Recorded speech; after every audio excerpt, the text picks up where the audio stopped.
56 साल के बुजुर्ग मुल्ला, जिन्हें सुपरस्टार आमिर खान कहा जाता है, उसने अब अपनी दूसरी पत्नी किरण राव को भी तलाक दे दिया है। पहली शादी रीना दत्ता से हुई थी। करीब 16 साल तक साथ रहे। रीना की उम्र ढलते ही 2002 में दोनों का तलाक हो गया। इसके बाद 2005 में जवान हसीन किरण राव से शादी कर ली।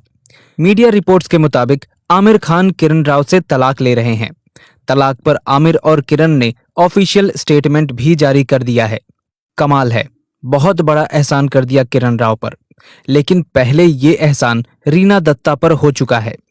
रीना के प्यार में आमिर इतने पागल हो गए थे कि उन्होंने अपने खून से लेटर लिखकर अपने प्यार का इजहार किया था। बस रीना भी खत पढ़कर पागल हो गई, दीवानी हो गई। सोचा उसका आमिर ही उसका सच्चा प्रेमी है। शादी हुई, 2 बच्चे हुए। ये धर्मनिरपेक्ष विवाह था। बच्चों के नाम भी सेकुलर रखे गए। एक का नाम जुनैद और एक का नाम ईरा। फिर दिल आ गया किरण राव पर और आमिर खान ने कहा कि हमने एक दूसरे को डेट किया, हम साथ भी रहे। फिर मुझे एहसास हुआ कि किरण के बिना अपनी लाइफ के बारे में सोच भी नहीं सकता। फिर मैंने अपने रिश्ते को नाम दिया, शादी कर ली और एक बच्चा किया। उसे भी सेकुलर नाम दिया, आजाद खान। अब एक बीवी से कई कई बच्चे पैदा करना, उन्हें अल्लाह की देन बताना तो गरीब मुल्लाओं का काम है। तो अमीर मुल्ला तो अलग अलग बीवी से कई कई बच्चे पैदा करते हैं और लोग इन्हें सुपरस्टार कहते हैं। रीना से बच्चे पैदा किए, उसे छोड़ दिया। फिर किरण से बच्चे पैदा किए, फिर उसे भी छोड़ दिया। अब नेम फेम की भूखी किसी और हिंदू सिख जैन की लड़की को खून से खत लिख देगा, वो भी पागल हो जाएगी कि मेरा आमिर ही, मेरा अब्दुल ही मेरा सच्चा प्रेमी है। दोस्तों, ये कोई कहानी नहीं है और ना ही किस्सा है। थोड़े दिन पहले टीना डाबी भी इस जंजाल से बाहर आई थी। ये किसी रीना, टीना या किरण राव की बात नहीं है। ये एक एजेंडा है। कभी संगीता बिजलानी भी पागल हो गई थी। उसने अजहरुद्दीन से प्यार को बहुत ईमानदारी से निभाया, ये जानते हुए भी कि अजहरुद्दीन शादीशुदा और 2 बच्चों का बाप है। खैर, संगीता ने अजहरुद्दीन के साथ कई बच्चे पैदा किए और जैसे ही संगीता की उम्र ढलान की ओर चला तो रिश्ता भी तलाक की ओर चल पड़ा, क्योंकि अजहरुद्दीन को अब नई लड़की चाहिए थी। इसी तरह सैफ अली खान को भी कभी अमृता की मुस्कान बहुत पसंद थी। दोनों के 2 बच्चे हुए। जब तक अमृता जवान रही, रिश्ता रहा। लेकिन जैसे ही अमृता ने उम्र की दहलीज पार की, सैफ अली खान घोड़े पर बैठ गया और मन करीना कपूर पर आ गया। अमृता को तलाक दे दिया। आज उन सेकुलर बच्चों, लड़की सारा और बेटे अब्राहम का बाप सैफ अली खान है और मां अमृता का जीवन अंधकार में है। इधर करीना से तैमूर पैदा हो चुका है, लेकिन तैमूर की मां ही कब तक खैर मनाएगी। कुछ समय पहले गौरी से शादी करने के बाद शाहरुख खान ने कहा था, मैंने शादीशुदा और अंग्रेज महिलाओं से प्यार करने को अपनी कला और पेशा बना लिया है। मैं उनका पीछा करता हूं, वो कहीं भी हों, मैं उन्हें हासिल कर लेता हूं। ये किस्सा नहीं है, एक कहानी नहीं है, बल्कि एक उदाहरण है। कभी पायल नाथ भी उमर अब्दुल्ला को देखकर पागल हो गई थी। उसने भी सोचा कि उसका उमर उसे ताउम्र रिश्ता निभाएगा। उस समय पायल को कोई पछतावा नहीं हुआ था। वो इस नए बदलाव के लिए तैयार थीं और जल्द ही अपना घर बसाने में व्यस्त हो गईं। समय ने उड़ान भरी। उमर अब्दुल्ला ने पायल नाथ से बच्चे पैदा किए और तलाक दे दिया। पायल नाथ आज दर दर भटक रही हैं।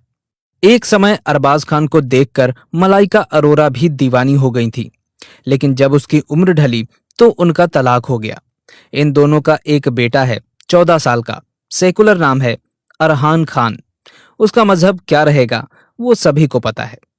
कभी दिल्ली की मुख्यमंत्री रही शीला दीक्षित की बेटी लतिका ने भी 1996 में सैयद मोहम्मद इमरान से शादी की थी। बड़े घर से थी।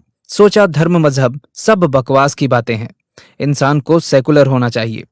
पर जैसे ही उसकी उम्र ढली, इमरान ने लतिका पर जुल्म ढाने शुरू कर दिए और यहां तक कि जान लेने की भी कोशिश की, जैसा कि कोर्ट में आरोप है। एक बड़ी मां की बेटी और एक बड़े नेता की बहन कुछ ना कर सकी और तलाक लेकर चुपचाप घर बैठ गई। इसी तरह कभी असम की कांग्रेस विधायक रूमीनाथ ने जुलाई 2012 में अपने पहले पति डॉक्टर राकेश कुमार सिंह को तलाक देकर समाज कल्याण विभाग के लोअर डिवीजन असिस्टेंट के पद पर तैनात जाकिर से शादी कर ली। आज रूमी के शरीर पर कई जख्म और चोट के निशान हैं। रूमी का आरोप है कि पैसों की जरूरत पूरी नहीं कर पाने की वजह से जाकिर अक्सर उसे पीटता रहता था। नेशनल शूटर तारा शाहदेव के आंसू सबने मीडिया के सामने देखे थे। वो किस तरह से अपने पति राकिबुल हसन खान की प्रताड़ना के किस्से सुना रही थीं, जिसने उसे रंजीत कोहली बनकर शादी की और मुस्लिम बनाने की कोशिश भी की। ये गिने चुने कुछ वो उदाहरण हैं जो सबके सामने हैं, वरना वो खबरें, वो उदाहरण तो अखबार में रोज छपते हैं, जिनमें किसी रिया, प्रिया, नेहा की लाश कहीं गड्ढे में, कहीं सूटकेस में, कहीं खेत में दबी मिलती है, या फिर दिन दहाड़े कोई तौसीफ गोली से उड़ा देता है, कोई अब्दुल गला रेत देता है, और वो टीना की तरह पछतावा भी नहीं कर पाती। बेशक किरण राव आज अलग होकर रह लेंगी, वहीं संगीता बिजलानी, मलाइका अरोरा, अमृता सिंह, जानी मानी अभिनेत्रियां जो ऐसे जंजाल से निकलकर बाहर आई हैं, वरना मजहब से बाहर वापसी के तो सारे दरवाजे बंद होते हैं और एक गेट खुलता है और वो जाता है सीधा कब्रिस्तान। बेशक प्रेम के शुरुआती दिनों में गैर मुस्लिम लड़की के लिए नमाज पढ़ना कबूल हो, बुर्का पहनना कबूल हो, ईद बकरीद रमजान सभी कबूल हो, पर अपनी बेटी की शादी उसकी सगी बुआ, ताऊ, चाचा के लड़के से कबूल नहीं कर पाई। अपनी आंखों के सामने किसी बेबस पशु की गर्दन पर वार देखना कबूल नहीं कर पाई। तब पछतावा होता है, ग्लानि होती है, लेकिन तब जिंदगी बदल चुकी होती है। सांस तो होती है, लेकिन सपने और जज्बा मर चुका होता है। आज किरण राव अलग रह लेंगी, लेकिन जब यही काम एक बेरोजगार निम्न व मध्यम वर्ग की लड़की यही चाहत, यही सपने लेकर करती है, तो बाद में उसे तलाक मिलता है तो वो क्या करे? दर दर की ठोकरें खाए या फिर उसके पास भीख या वैश्यावृत्ति, दो ही रास्ते बचते हैं। इसलिए हे सेकुलर लड़कियों, आप उनके लिए प्रेम की वस्तु नहीं हैं, उनके एजेंडे की चीज हैं। वो सिर्फ आपसे शादी बच्चे पैदा करने के लिए करते हैं, ताकि अपनी संख्या बढ़ाई जा सके और हिंदुओं या गैर मुस्लिमों की संख्या कम की जा सके। दोस्तों, हमारी आपसे यही अपील है कि इस वीडियो को लाइक करने के साथ साथ ज़्यादा से ज़्यादा लोगों तक शेयर करें, क्योंकि जागरूकता फैलाने से ही फैलती है। और अगर आपने अभी तक हमारे चैनल अखंड हिंद को सब्सक्राइब नहीं किया है तो अभी सब्सक्राइब करें, क्योंकि आपका साथ भी बहुत ज़रूरी है। आपने वीडियो को अंत तक देखा, इसके लिए आपका बहुत बहुत धन्यवाद। जय हिंद, जय भारत, वंदे मातरम।